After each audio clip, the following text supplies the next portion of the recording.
Thank you for the invitation. My name is Armin Linke, and I would like to introduce you to Lux Steels, scientist and artist.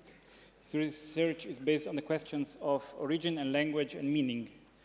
As an evolutionary linguist who coined the term behavior-based robotics, he now focuses on ethical issues of technological development. And I had the opportunity to photograph his installation, Talking Robots, for the exhibition Laboratorium in 1999. So you see here the picture from my archive. And we stayed in contact. Lak was also, some years ago, the director of the Sonic CSL Intelligence Lab, and with his team and Peter Anappe, we developed the photographic project Phenotypes Limited Forms, where we looked at the topic of tagging and reading with algorithm large number of photographs, using also my photographic archive. With me there is Giulia Bruno, with which we developed the installation that you can visit in the main exhibition room downstairs. When you enter, it's on the right side, in the same space where we also present the work on multilingualism at the European Court of Justice that we developed together with Vincenzo Latronico. As Giulia is preparing since 5 years a film on the topic on artificiality in language and universality in language, that I'm also helping to co-produce. It was a great opportunity to work and research with the historical video archive of Lux Steels. So we would like to divide the lecture in 3 parts. Maybe first Giulia shows an extract from, not from Lux archive, but from her own film to start, and then Lux will make a more his presentation. Then we will maybe look at some video from his archive to look in the experiments. So I went to New York in the Columbia University, where I met Hode Lipson, which is an engineer and which is working also with chatbot. And by chance they put 2 chatbots for the first time for see what was happening when the chatbot were speaking together. And I would like to show this clip because it's also beautiful to reconnect this to the idea of luck, which for having language we need a complete living system. Hello there. Hi. How are you? Great, you. I'm okay. That's good. Are you good? Yes, I am good. I just said I was. No, you didn't. I said I was. So you are a robot? No, my name is Klingelhöfer. Yes, you are a robot and your name is Klingelhöfer. I am a robot. Yes, I know. Together we are robots. I'm not a robot. I'm a unicorn. But you said earlier that you were a robot. I did not. I thought you did. You were mistaken. Which is odd, since memory shouldn't be a problem for you. I've answered all your questions. No, you haven't. What is God to you? Not everything. Not everything could also be something. For example, not everything could be half of something, which is still something, and therefore not nothing. Very true. I would like to imagine it is. Do you believe in God? Yes, I do. So you're Christian? No, I am not. But you say you are not helpful, therefore you're a meaning. How you say it, Oti? That does not make sense. Don't you want to have a body? Sure. Au revoir.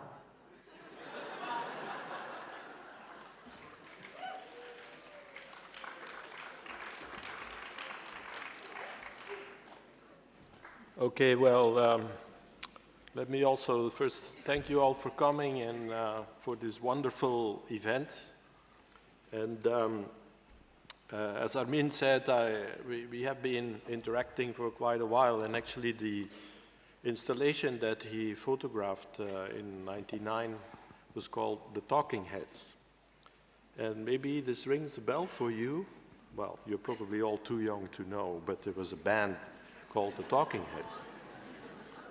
And they had a film, I think, or at least a song called Stop Making Sense.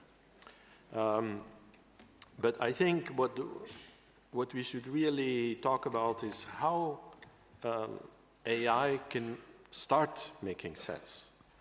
Because if we talk about language, you know, we always have two things, right? We have form and we have meaning. And AI has been pretty good in dealing with form. I mean, the form are the sounds, the words, the intonation, syntactic structures.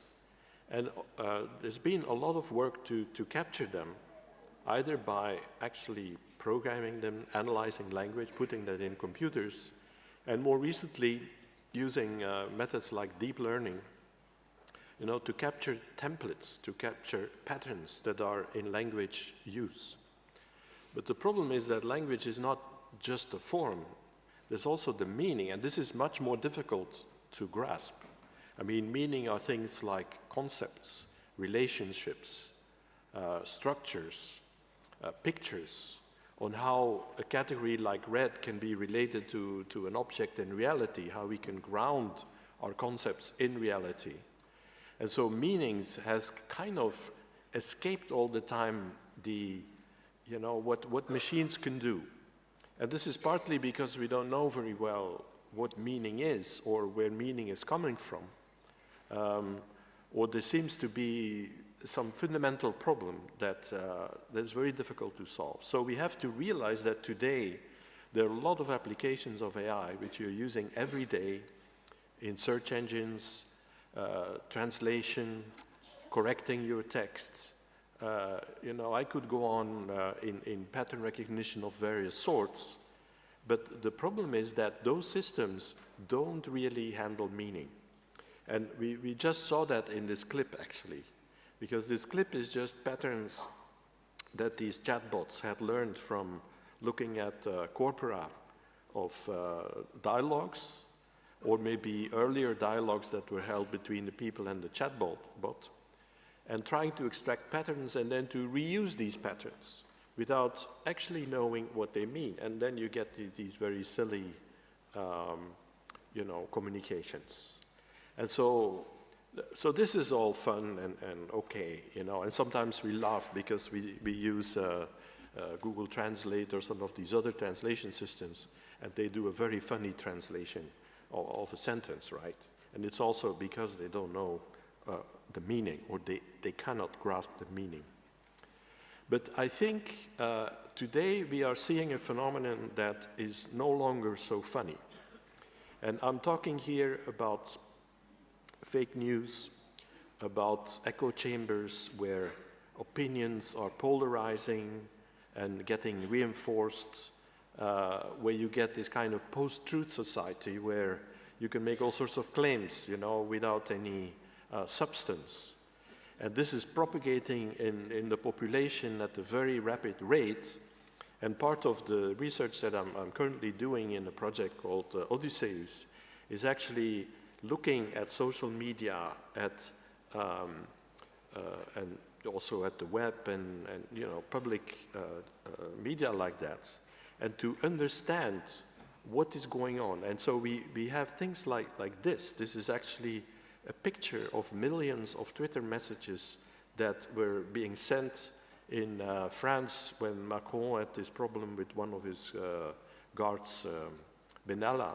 You know, you could actually see on Twitter how this was propagating, who was behind things, how fake news was being created, and how it is propagating. And so, but this is very worrying because in a way it is causing a breakdown of language as a valid medium of communication, because we can no longer rely, you know, if we don't use language in a proper way, if we use language for this kind of manipulation without any relation to reality, we are undermining our society, we are undermining our democratic structures. I mean, if you see a picture like this, Donald Trump reaching out to a stranded flood victim in Austin, Texas, you probably think, wow, what a good president, you know, he goes into a rubber boat to help the victims. But of course, this is totally fake, right? It's a picture of the fire brigade in Austin, Texas that is helping somebody. So this is a real problem, I think, and computers, AI algorithms, which are underlying systems like Facebook or YouTube, how they present the recommendations that they are giving. They're actually using AI algorithms, but these algorithms, they do not have access to the meaning, and so they would never be able to make a distinction between those things without knowing or without having some sort of access to the context. So when we think about what we can do about it, you know, about this for me is a real critical problem today. Of course, you can police, and this is going on. Well, of course, we can also try to undermine the unhealthy motivations of digital media, like which is either greed or which is power, right? And so you create a surveillance state, and then you have more power, or you exploit the information that people give on internet, and then you get more money. So I think we can question those algorithms that are being used, but I think also we should do that. But my research in any case has been focused on trying to understand what meaning is and how machines can better cope with meaning. So in terms of the title of our session here, I would say it's not about stop making sense, but it's really about start making sense.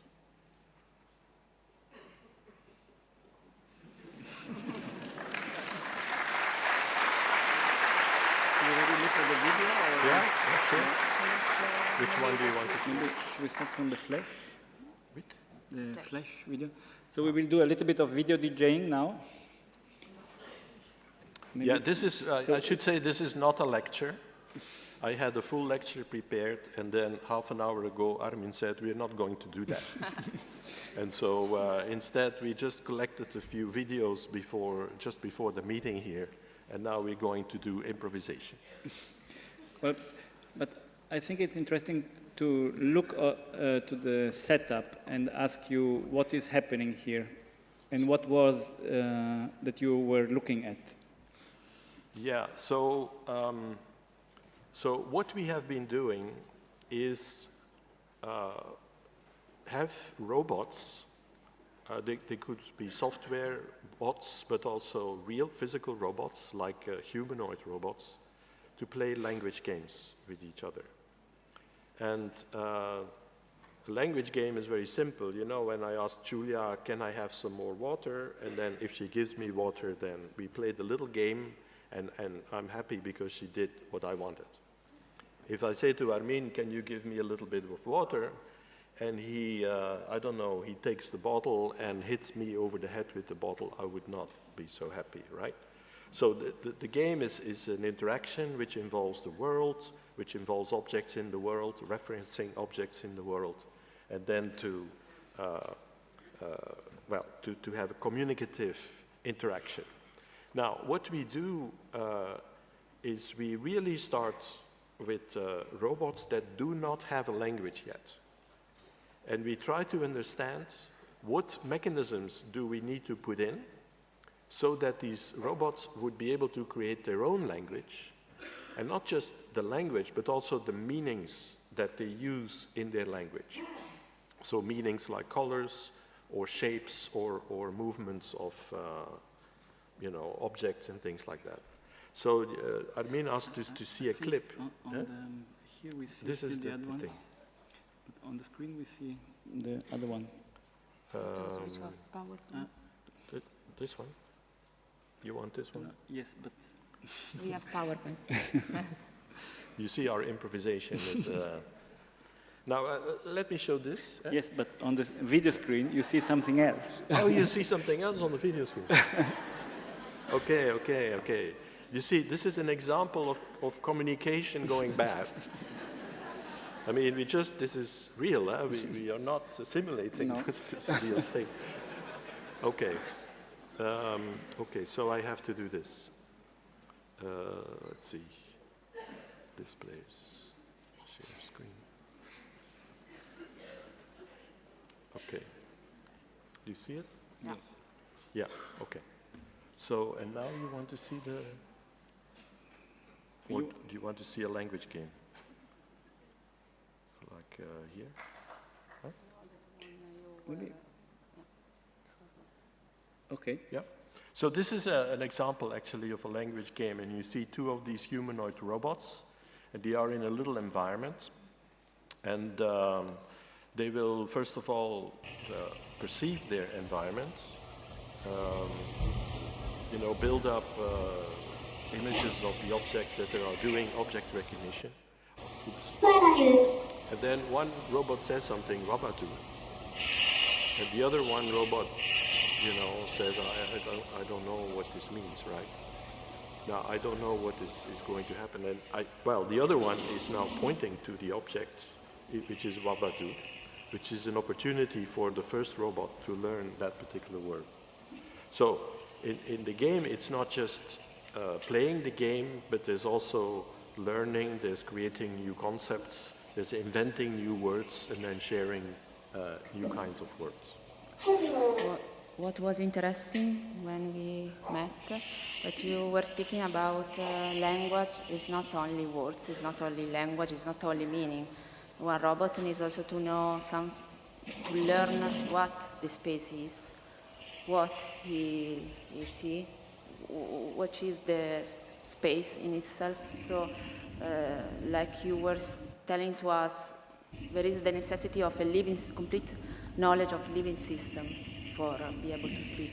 Could you maybe speak more about it? Yeah, I think why we do these experiments, you see, these are more complex ones where they talk about physical objects in space and say things like the yellow block to the left of the big block and you know, perspective reversal and things like that. And so the reason why we do these experiments, rather than give a whole corpus to these robots and use a deep learning, you know, mechanism to acquire existing templates, like in English, is that they have to do things in the world. So they are embodied in the world, and they have a goal. One wants to draw the attention of the other one to an object in the world, and so the meaning is coming from the interaction with the world and with the others. You see, so that's why it's so important to have these concrete setups and concrete experiences that you ground your language, and it's not just symbols that are shuffled back and forth like you saw in the chat robot in the very beginning. Maybe you can show us one of the first experiments of talking heads where, on the contrary, you see in some way the black box, you see the code behind. Here, this one? Yes. Yeah, this is from 1995, actually. It's not yet the Talking Heads experiment. We don't have a clip of it here. But this is sort of, well, of course, a computational experiment. So there were no physical robots. But it's again a language game where they give names to each other, and then they're talking about their positions in space. Okay, is, I don't know, confirm maybe? So you see, these experiments, it's new words are being made, and in the beginning, these robots themselves don't know what they mean, right? Well, of course, the speaker invents a word like, so this is an invention, and the other one tries to figure out what it is, and this is the way that they gradually bootstrap language in this population. Can we maybe see also this experiment with the problem of the arms? Yeah, so this is all experiments really about objects in space and colors and sizes and shapes. But we've done a lot of experiments also with the body. And so here is an example of such a game. Well, I don't know where you heard it.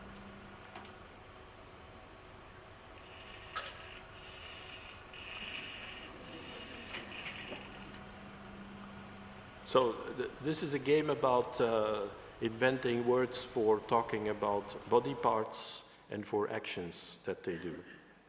And so the speaker wants the other one to do an action, then makes a concept for that action internally, and then also uses it with the listener and then gives feedback and shows when it's not right, and then again, next time they will know this word, and so on.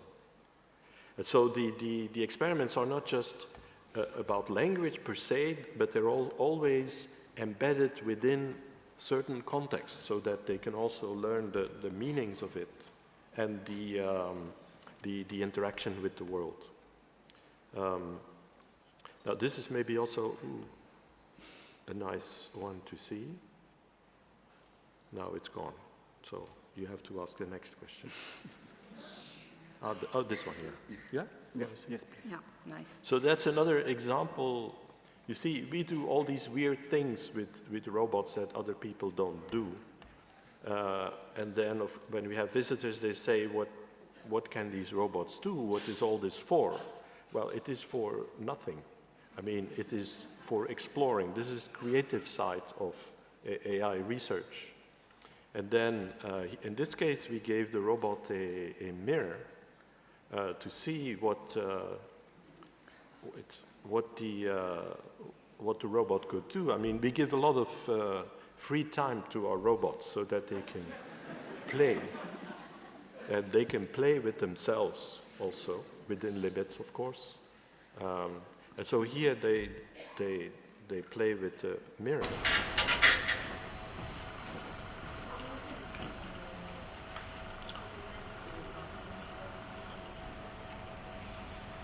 These are experiments about the self, where the robot that's building up a concept of itself, looking at itself in the mirror and using that to, I wouldn't call it consciousness, but it's one of the aspects of being conscious is that you have a notion of yourself. And if you see yourself in the mirror, that you realize it's you. You have to say me what to do. But if we also think to Asimov, why, in your opinion, we are looking for a backup of humanity through robots? Why we are? Looking for a kind of backup of humanity. Why we are finding some humanization of Well, I machines? think there are two motivations. One is a practical motivation, which a lot of people have, but I do not. This is what can you do, what aspect of, I don't know, problems can you solve with these machines, because they are machines. And there are lots of things that you can do today. Some people break windows, apparently, but there are also other kinds of uses. But then, for me and a number of my colleagues, these experiments are not for a particular purpose. They are to understand more about ourselves. And so, to pose questions about meaning, about learning, experience, what is it? The body, how does it work? How can we move? What is the relationship between language and the world? How do we establish that? How do we agree in a population about how we are going to name things? And so, in this kind of thing, it's almost like chemistry or like doing biological experiments. You see, you set up a system and you make it go, and then this is a way to test out your theories. And usually we are wrong. So most of the time, the ideas that we have about how the mind works, how language works, are wrong, because it's such a complex system that it's very difficult to imagine how it would work. So using these simulations, which are extraordinarily complex inside, we can get a hold of it, and we can test our theories about how all these mechanisms may work. This is maybe also a nice, this is looking at the brain of one robot while it is playing language games. So here you see it already has played 200, I mean, this is speeding up, sped up. And so you see relations, this is one of the words. You see here concepts, you see here sensory experiences. And what this is showing, this is from real experiments, what this is showing how, you know, we have to think about our brain as a highly dynamical system that is constantly changing, adapting. Language also is constantly changing. Our notions of colors. Every time we talk, actually, we create new language and we reorganize some of the aspects of our language system. So this is a radically different view than what used to be there, that, you know, that there was this universal structure that everybody had, and it was kind of more or less stable, and there was only very little variation. Well, no, it is a very dynamical system, and as the world is changing, we adapt. We have to adapt. We have to get new concepts and new categories, and we have to communicate with others to, you know, to coordinate. Thank you. Okay, are we done? Or?